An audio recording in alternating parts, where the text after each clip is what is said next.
patikos ng mundo, sa kung ano lamang ang kaya ko.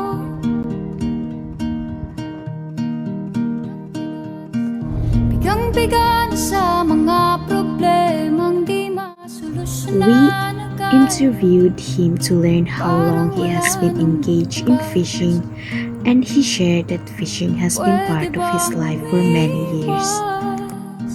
Their family owns a fish pond, and this business has been passed down through generations, making his story genuine and authentic. Fishing is not only their source of income, but also a family tradition built on hard work, patience, and discipline. Going deeper into his life, he explained the daily struggles of maintaining the fish pond, facing unpredictable weather, and ensuring a stable income for his family. Despite these challenges, his disciplines and perseverance allowed him to continue the business and provide for his children. Good afternoon to each and everyone. I'm Ashley John Panes from BSRT 2C. Ano pangalan mo, Col? Romel Romel. Sorong. Pwede ka interviewon ng Col? Pwede. So, may mga pamangkot ko sa imo, Col. May mga question lang ako about sa kanya.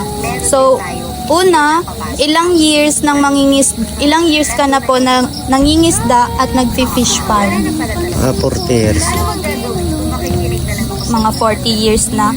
So, paano po ito nakakatulong sa inyong pamumuhay ang trabaho na ito? Malaking tulong kasi sa pang-araw-araw namin dito namin kinukuha yung pangangailangan. Every anong season matumal or sagana ang harvest ng isda? Hindi ma-fix kung ano ang kaya kasi may maliliit minsan may malalaki. Depende sa pagkain. Depende sa pagpapakain. So, ilan ang maximum na kita or minimum ko? Nakadepende sa bitaw.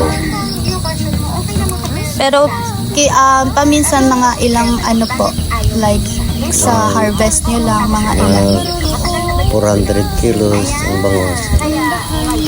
So, last question po, gaano ka-importante ang disiplina sa pag-fish pan?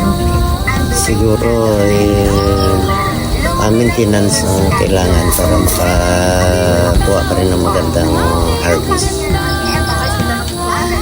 Ang pag-fish pan nyo daw ko, ang pag-fish pan nyo ba daw is nakuha sa pamana ng magulang nyo or ano lang po, or sarili nyo? Siguro bali naman na siguro kasi yung magulang namin fish pan din ang pinagisna namin. Nagtatrabaho sila sa fish pan.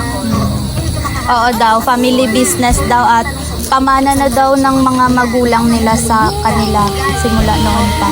Kasi 40 years na daw siya nag-fish pan. So, yun lang. Yun lamang po. Thank you! Thank you! This livelihood created a strong emotional connection, as he proudly shared that through fishing, he was able to support his family and send his children to school, who have now successfully finished their studies. His journey shows how discipline, resilience, and dedication can transform a simple livelihood into meaningful legacy for the future generation.